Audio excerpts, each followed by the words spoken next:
Hey everyone, welcome back. Last week I sent you part one of a video training talking about food as medicine and just giving you an outline and a broad perspective on why food is medicine, why eating a wholesome diet and a fresh diet is important, and that the digestive tract is the master system of the body. And I also encouraged you to call me, email me, DM me to set up a mini consult so that you can find out who you are. I'm still encouraging you to do that. But in this class, we're going to go deeper into food as medicine. And we're going to look at the Ayurvedic or explore the Ayurvedic perspective. So the idea is from Ayurveda that the medicine is in the kitchen. That's where all the healing occurs. So here's our Ayurvedic perspective, and I've listed 5 things, but they're long. So the first thing is the quality of the food that you regularly eat. Just this idea that I always say I'd rather spend more money on food and less money on medicine. So where does your food come from? How's it grown? Where do you shop? What are the pros and cons of different diets? Raw food, juiced food, cooked food. How do I know what's right for me? What is the order in which we eat foods? Should there be an order? And so Ayurveda does propose that there is an order in eating foods. How do I determine how much food I should eat? What is the right amount of food for me? And again, Ayurveda sets out, this idea of the burp and the stomach being the size of, 2 handfuls. So at any given time, we're eating approximately 2 small handfuls of food. I have a lot more to say about this, but just this idea of how do I self-assess? How do I know how much is the right amount of food for me? And then it's really interesting to always do a comparison between what the modern food pyramid is and how Ayurveda looks at food. So the first thing that we're looking at is, what is the quality of the food that I'm eating? Where does it come from? Is it fresh? Is it seasonal? Is it organic? Where is it grown? And I just went through some of the points. Then we move to number 2, which is the composition of food based on energetics. So Ayurveda views foods based in terms of their qualities or attributes. You're going to hear these words, qualities and attributes, often. A quality describes a food in terms of weight, temperature, and moisture. Weight refers to how heavy or light the food is. How heavy or light a food is determines how long it takes to digest and how much digestive fire you need. Temperature refers to the heating or cooling properties of a food. So foods that are heating, like cayenne and garlic and ginger, stimulate circulation, stimulate blood flow, stimulate metabolic processes. Cold foods have a contracting effect on the body. So think about going to a restaurant and they give you a glass of water with ice. That ice is going to contract your body and reduce your metabolic processes.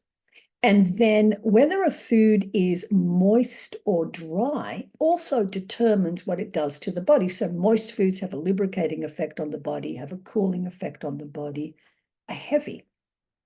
Dry foods have obviously a drying effect on the body, but they have this, what we call like an astringing effect. So dry foods will help prolapsed organs, will help stem any kind of, whether it's bleeding as a hemostat or just any fluids that are coming out of the body. So the weight, the temperature, and the moisture of a food determines whether it imparts what we call anabolic, so whether it's building, metabolic, increases metabolic functions, or catabolic, has a reducing effect on the body. And the idea in Ayurveda is that we need all 3, but depending on our dosha, depending on who you are, you need more or less. So unless you know who you are, unless you have actually assessed your dosha, and I'm not just talking about what you look like, but when we do an assessment, we look at physical,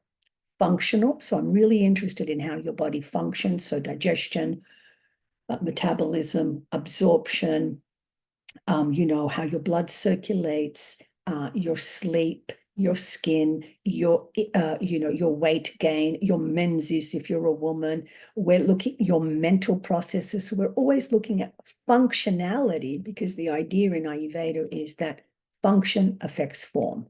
Function affects form. So how things are processing on the inside.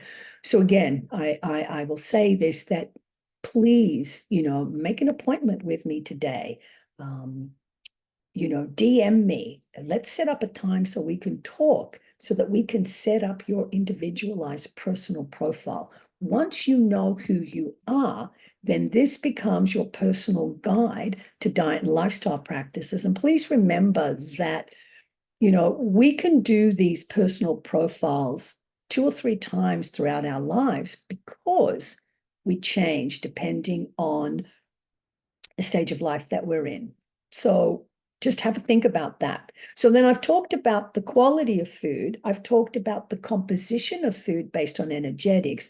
Then from the energetics, we move to the 6 tastes. And the 6 tastes, they grow from this foundation of weight, temperature, and moisture. And now, by understanding the 6 tastes, which are sweet, sour, salty, pungent, bitter, and astringent, we start to understand the effect of these tastes, what their effect on the doshas. So the tastes provide the therapeutic effects of a food and tells us how long a food typically takes to digest, how it affects metabolic processes, and the long-term effect of eating a particular diet. So a typical example would be that, foods that are heavy generally fall under the sweet taste. The sweet taste has building properties. So we all need the sweet taste. It's highly building, highly nourishing, cooling to the body. But if I'm eating a diet, that is overly heavy, because that's what the sweet taste does, then what that means is that over time, it might start to have the opposite effect on my body, in that it compromises my digestion. So this is what the tastes do. 3 tastes are building, 3 tastes are reducing, the sweet, sour, and salty taste are building, the pungent, bitter, and astringent taste are reducing. So depending on your dosha and depending on your agni, we balance the building and reducing effects for the body. Then we move from the 6 tastes to the 4th important concept, which is the effect of food on metabolism. So now we're moving from the general to the personal. And in the personal, we look at the types of agni, or the types of digestive fire that's associated with each dosha, and how that digestive fire can go out of balance. So then foods, so there's no one size fits all. And if you've spoken with me, you know that my attitude is that in normal kind of Western approach to diet, and we all have a Western approach because that's the dominant paradigm that we've all grown up with. Western approach says, here's the food. So, garlic is good for everyone. Cayenne is good for everyone. And we look at the therapeutic effects, and the application is a one size fits all. But in Ayurveda, we flip things around and we go, the person is here and the food is here. So now the person has to do the digesting of the food. Everyone doesn't digest the same. So there's a metabolic fire, a digestive fire associated with vata, with pitta, and with kapha. And so the idea is always, whenever I work with someone, is like, how long does it typically take a food to digest? So this is what the effect on metabolism is. How long does it take to digest? Can I digest the food well?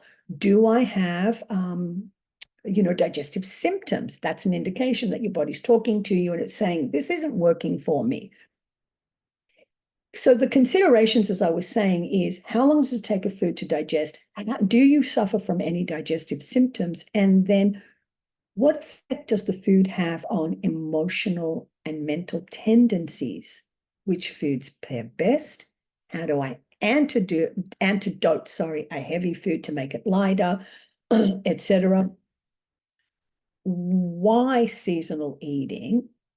Why is it important? Because the idea is that this is a nature-based system of medicine. So nature provides the foods that we need in each season to balance the doshas. So that's why seasonal eating is important. And what is the effect of processed and ultra-processed foods on metabolism? And then lastly, we move to categories of foods. And in categories of foods, again, all foods are classified according to the 6 tastes and the effect they have on the dosha. So foods are either going to increase a dosha or decrease a dosha. Foods that increase a dosha are not beneficial to the dosha. Foods that decrease a dosha are beneficial. Well, how do you know that?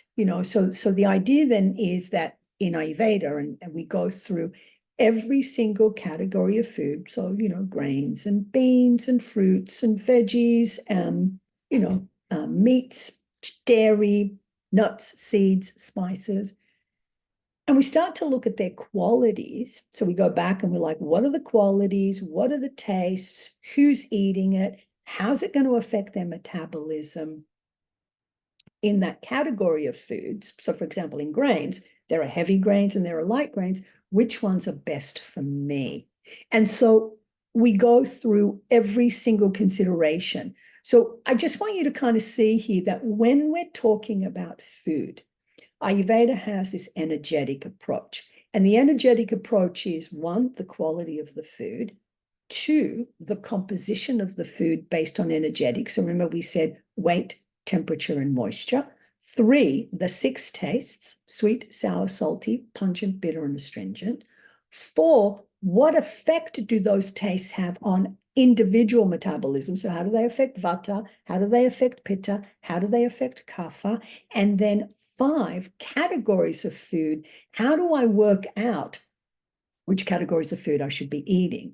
So again, if you're wondering what your next step on your Ayurvedic journey is, then please either email me or DM me, or if you're in Australia, give me a call just to claim your free 30-minute consult. And I can talk to you more about my in-depth training of Food as Medicine course. So I hope you enjoy this. This is a little taster. I want you to see that there is so much to food as medicine from an Ayurvedic perspective. And matching up, understanding food from an Ayurvedic perspective, and then matching it up to who you are, your dosha. I think that this is the foundations of good health, the foundations of longevity. It promotes moderation, and we're really looking at food as first medicine. So I hope you enjoyed this, and there will be more to come. I look forward to hearing your comments and responses. Thank you very much.